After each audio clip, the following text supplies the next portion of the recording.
Banasura, the eldest son of King Bali, was a monarch of immense power. He possessed 1,000 arms, commanding authority over demigods like Indra. He was also a fiercely devoted follower of Lord Shiva. When Shiva performed his divine, world-shaking Tandava dance, Banasura used his 1,000 hands to play a symphony of musical instruments, earning the deity's favor and a promise to personally guard his city. But power breeds restlessness. Banasura approached his divine protector with a complaint. His 1,000 arms felt like a heavy burden because no warrior anywhere in the world was strong enough to give him a real fight. Shiva was disgusted by the arrogance. He warned Banasura that his pride would soon be crushed, prophesying a day when the king would meet a true equal and his chariot flag would be broken in the dirt. By demanding a worthy opponent, Banasura had unknowingly set a trap for himself. His egotistical wish turned the protection of a god into a countdown to his own destruction. The fuse was lit by Banasura's daughter, Usa. She began having recurring dreams of a mysterious lover she had never met. Usa confided in a mystic friend, who identified the man in the dream as Aniruddha, the grandson of Lord Krishna. Using her magic, she located the prince in Dwarka and smuggled him directly into Banasura's impenetrable fortress. The secret didn't last long. Palace guards noticed the princess's behavior and alerted Banasura, who burst into her chambers to find the prince. A brutal fight broke out, ending with Aniruddha overpowered and captured. By imprisoning the prince, Banasura unknowingly challenged the supreme authority of the universe. This act of violence directly triggered the fulfillment of Shiva's dark prophecy. When word of the capture reached Dwarka, an enormous Yadava army led by Krishna and Balavana converged on the city. Standing in their way was Banasura's protector, Lord Shiva himself. The siege was swift and absolute. Lord Balarama waded into the enemy lines, wielding a massive club to shatter the demon generals, Kumbhanda and Kupakarna. Watching their leaders fall, the defending infantry panicked and broke ranks. Meanwhile, the war god Kartikeya found himself overwhelmed by a relentless storm of arrows from the Yadava warrior Pradumha.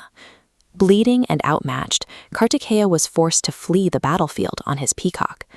Banasura's vanguard was supposed to be invincible. Its rapid collapse proved that no amount of military might or fortified walls can hold out against a divine mandate for justice. The battlefield quickly cleared to make room for a direct collision of immovable protection against unstoppable force, Lord Krishna against Lord Shiva.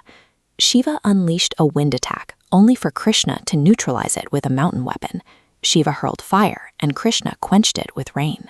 The weapons escalated until Shiva's devastating Pashupatastra was completely consumed by Krishna's Narayanastra, breaking the stalemate. Then, Krishna executed a brilliant tactical pivot. Instead of pressing the attack with lethal force, he deployed a mystic yawning weapon. This spell forced Lord Shiva into an uncontrollable state of lethargy, quietly bypassing him without a scratch. Krishna's goal was never to injure his opponent.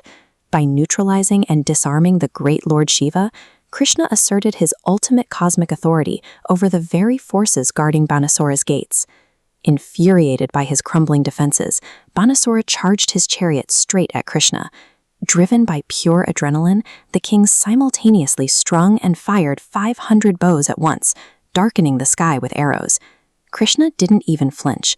In a single, fluid stroke, he shattered every single bow, destroyed the horses and chariot, leaving Banasura's flag broken in the dirt just as Shiva had warned.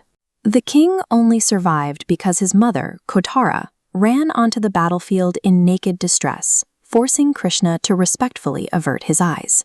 Banasura fled, hiding behind a clash of metaphysical fevers deployed by his retreating forces.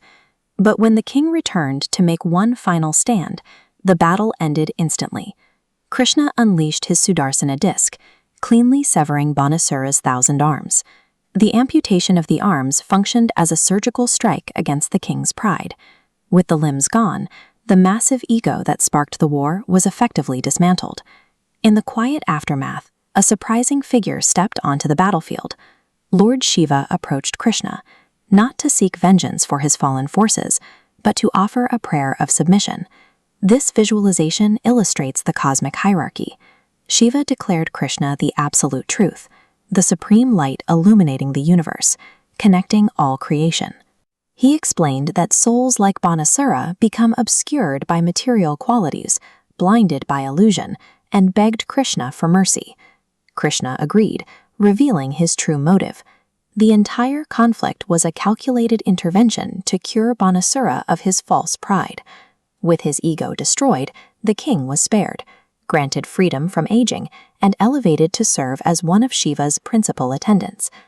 Banasura paid his respects and safely returned Usa and Aniruddha. As Krishna escorted the newlyweds back to Dwaraka to celebrate, the cosmic order was restored, proving that true strength requires absolute humility before the divine.